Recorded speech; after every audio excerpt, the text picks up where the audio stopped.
ఈరోజు మనం పులస చేప పులుసు చేసుకుందాం. ఇవి పులసులు: ఉల్లిపాయ బెండకాయలు, పచ్చిమిర్చి, కరివేపాకు, కొత్తిమీర, చింతపండు పులుపు.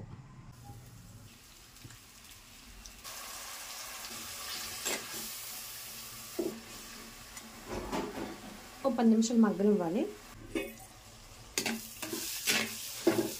ఉల్లి అయితే వేగిపోయిందండి. ఇప్పుడు మన అల్లం వెల్లుల్లి పేస్ట్ నూరు కూడా వేసుకుందాం.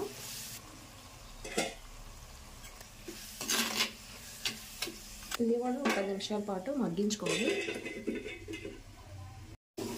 దీంట్లోనే ఒక స్పూన్ పసుపు అండి, మనకి టేస్ట్ సరిపడంగా సాల్ట్, కారం ఒక 4 స్పూన్స్, దీంట్లోనే గరం మసాలా కొద్దిగా, ఇందాక మనం కట్ చేసి పెట్టుకున్న పచ్చిమిరపకాయలు,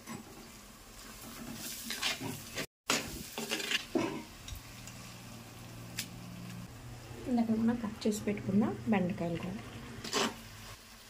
ఒక 10 నిమిషాలు మగ్గబెట్టుకొని అప్పుడు మనం చేపలు పెట్టుకోవాలి.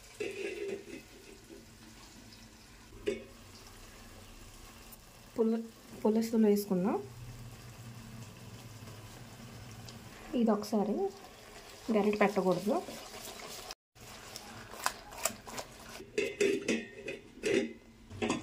కొంచెం మగ్గిందండి. ఇప్పుడు మనం చింతపండు పులుపు వేసుకుందాం.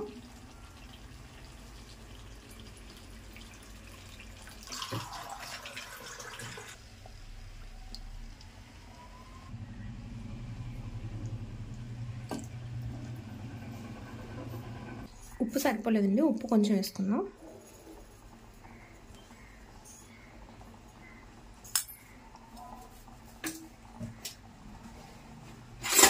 ఇది ఒకసారి కలుపుకోవాలి.